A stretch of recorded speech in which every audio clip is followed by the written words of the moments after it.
It's humid today, so I figured it's a good point to stop and talk about what I got going on. I got batter boards laid out. That one right there is definitely sloped. I wanted to brace my batter board here on that lateral fence post right there, and I just didn't have nothing high enough to make these level, but it's all right because I did 3, 4, 5 off of this wall.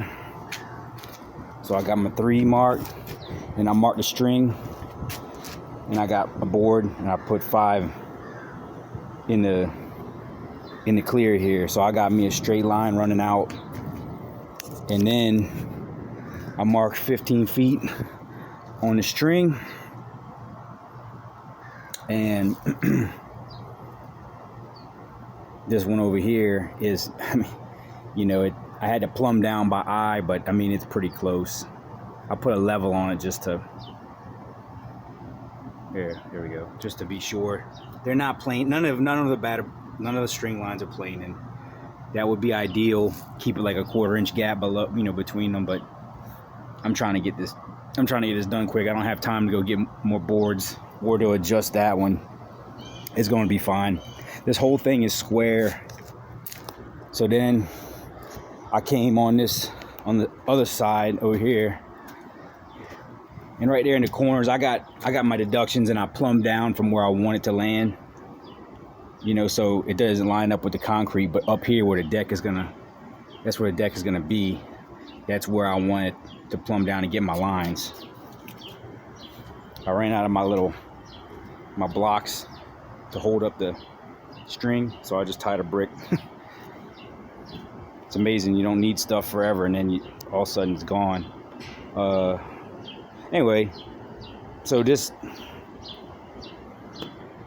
trying to think how I got that mark right there. So so this one I came out, by eyeball, and I ran the string straight. Then I marked my 15 foot on this string, a little pencil mark right here. So then I align this string with that pencil mark. Now it doesn't ensure that this one is square.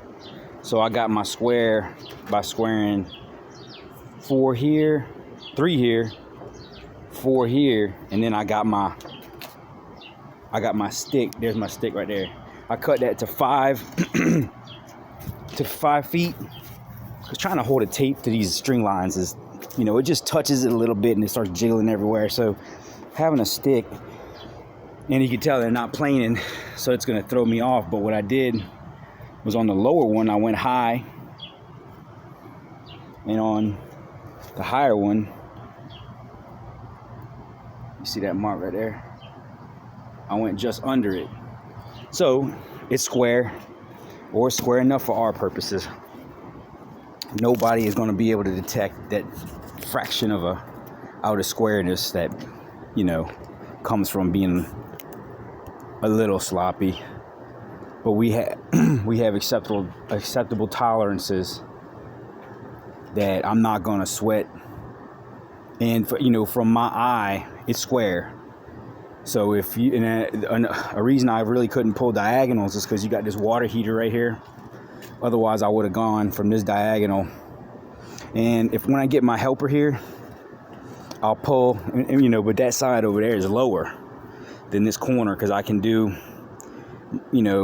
Pythagorean theorem and use that to give me a diagonal over there. But I'll check that later on. And honestly, I'm pretty confident this thing is square. So I'm gonna make me some sticks, and I'm gonna lay them across. I'm gonna lay them across here, like that. And that way it'll allow me to adjust my plumb bob. But I don't have to sit there and hold it. I can, if I have 2 or 3 plumb bobs on a job and I need to set them and move on and let them settle, I can come back. Then,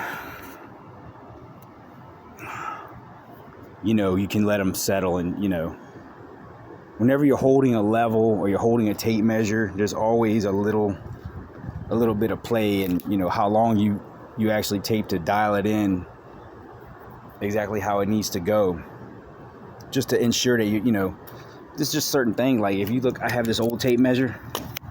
This thing, the tip of this thing is almost, it's a 1/4 inch either way on this tip, you know. So there's just certain things like little, you know, little things like that. Or if I'm trying to hold a tape 10 feet to a mark and that tape is bowing, and you know, so there's a lot of variables. It looks like it's getting dark here. Want to rain. I could put in like 2 hours today and I'll be okay on this job. I just wanted to get it set up. I marked the places where the string lines go on the batter board. So if I hit them and it messes everything up, I know to go back and make sure it's on my lines. And I mark each side of the line. I mark these little blocks too, each side of those. That way, if I gotta take the strings down, you know, a lot of these places are Airbnbs.